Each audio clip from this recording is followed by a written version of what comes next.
All right, good morning, good evening, good afternoon, ladies and gentlemen, citizens of YouTube. This is Pastor Dow. You ask, I'm going to go ahead and give it to you, all right?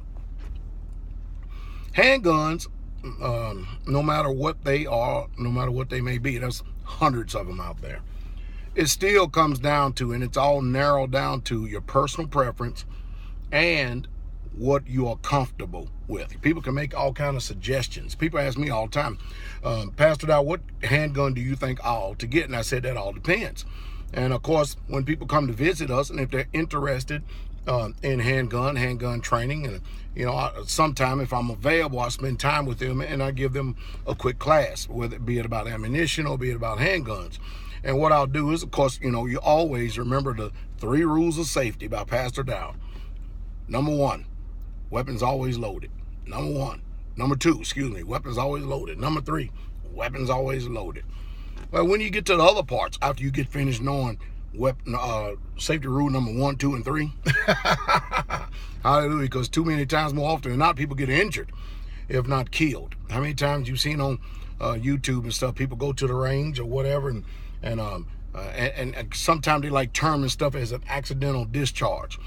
And people die. They just die horrific, get deaths, out having fun, or either training someone. But it's all about personal preference. And of course, they now I'm getting a lot of questions about what's the preference in Glocks as far as the 9mm goes. The Glocks, they have a whole assembly line of weapons you can choose from. Some of the ones that we have, probably more than anything, is probably a Glock 19. And then, of course, there's the Glock 34, then there's the Glock 43, and all of them are 9mm. But I tell you, when you're looking for versatility, if you're looking for a firearm that will fit the majority of the people's hands pretty comfortably, and not only that, but give you a lot of ammo to be able to fire with. And as far as concealment goes, it's hard to beat the Glock 19. It really, truly is. It's hard to beat it. What's more comfortable in my hand? Probably the Glock 34 or the Glock 40, which is the Gen 22, Glock 22 Generation 4. But I tell you, the Glock 19 is probably hands down a weapon, both male and female, is just simply hard to beat. It really, truly is. The reliability is there. Functionability there, it's all there. It really truly is. But then again, it's your own personal preference. For instance, my personal preference, really, even though I carry different weapons, depends on where I go. I change depending on the environment I'm going in, and wherever I'm going. For instance, if I go to a big city, believe it or not, I usually carry my 45. I have a Kimber 45 ACP. I usually carry that. If I'm going to be in a big city, if I'm going to be on the outskirts of a city, I usually have my Glock 19, or the majority of times Glock 19.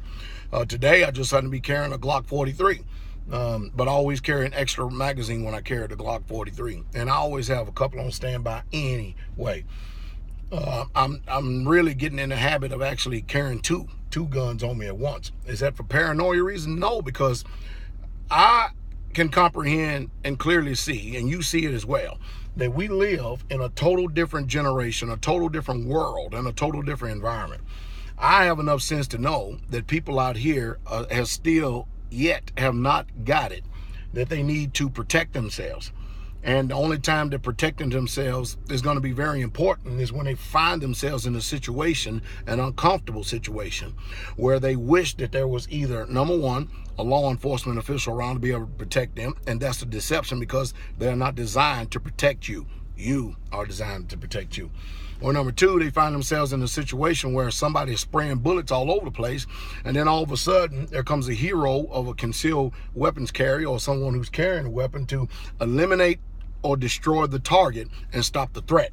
And then, of course, the thanks come on and everybody wants to praise and hallelujah and all that other stuff. And it depends on what state you're in. Tennessee and Kentucky is a little bit different. You kill a bad guy, usually the cops and the whole judicial system don't bother you much. But I tell you what, you get into some of these other communist states and stuff, you better make sure you got a good legal team. And I use I have actually what I call weapons insurance, weapons insurance, a backup. And the reason being is because I'm out a lot. So I'm going to go ahead and put a plug in, and maybe Tim Smith and them would actually send a couple of shout outs over my way and stuff. But I tell you what, I've been a member of this for about 3 or 4 years now. The USCCA. USCCA. And if you go to USCCA, what this is this is instructions, this is protection, depending on what level that you want. And I'm not making this video for this because I get no kickbacks for them. I'm just showing you how that I'm a very responsible weapons holder. And I pay a fee every single year. Because again, I'm probably travel more than anybody on the community, and I never know when I'm going to be in a situation. And I am actually, believe it or not, a Platinum Plus member. And this is to be able to have a legal team right at the tip of your fingers if something goes down, where you can be protected. And of course, in America, you know, as communist as we behave ourselves and stuff, you're probably going to want to look into something like that. Like I said, it got different levels. It depends on which one you want for yourself. But I actually have that. And I'm not saying you have to actually get that, but that's just something I do for insurance, because I have to do things a little bit more different than anybody else, because I have to protect myself a whole lot more, as well as the community, because I know that there are spiritual entities that's also trying to want to, you know, take out old Pastor Dow, but that's all right. But, you know, nobody ever really truly needs protection until it's not available. And then all of a sudden they wish they had it. So no matter what somebody tells you, a weapon is personal preference. It all depends on what you choose, but you need to actually get a hold of someone who has quite a few firearms, and then you need to actually go out and shoot them to see how you respond and to see how you react towards the recoil of that particular weapon in itself. You can take the advice on someone if you want to, but I always found out that either there's be some modifications that need to be made with the weapon itself, or the weapon is too powerful for people, or it's just not enough, or they're comfortable enough. A 9mm is a perfect round for not only everyday carry, but it's also the perfect round for a world without rule of law, WROL, or zombie attack, because you have plenty of firepower there at your hand. And think about this: the majority of handgun fights, you don't sit there and take a handgun and try to practice at 50 and 70 and 100 yards trying to hit a target with it. The majority of handgun fights usually, believe it or not, all take place within 10 feet or less. And so you should get a little bit more proficient in that. And actually, and this is a big area right here. And this is the reason why you may want to consider a rimfire gun that you can also convert and modify over to a 22, if you can find one like that. But, you know, the 9mm rounds are pretty reasonable today. And of course, if there's another so-called quote-unquote terrorist attack, it'll go through the roof again. But the ideal is you want to be able to learn how to shoot a pistol with both eyes open. What is the purpose of that? Well, one is so that you can actually train your eye to be able to look through the rear sights and the front sight, and then the other eye, you don't take away from your field of vision. You don't take away from your peripheral vision. So if there are threats on the side, because if you close one eye, if you just do this practice right here for a second, look at how much field of vision you have lost. But if you got both eyes open, now look how much you just gained. And you can train yourself to be able to look down the barrel and aim, as well as keep on the lookout for any more bad guys. Now, if you don't want to do all that, there's another level to go to, except it's going to cost you a little bit more money. And that is, you need to go out and get on the range and buy a real good laser level, because the laser level is just point and shoot. And it's all about timing. It's all about timing when you're in a hostile situation.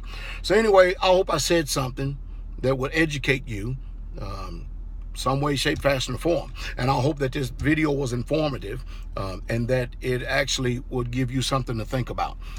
Also, you may want to consider, it's a real good organization, but you may want to consider USCCA. Tim Smith is the president there, the CEO. I think they do a real good job. And and they have all type of offers of different video training and everything else. It's a pretty good job, I mean, that they do. Now, I don't need it because I'm a veteran, you know, paratrooper in the military. I've been to the range more times I can count.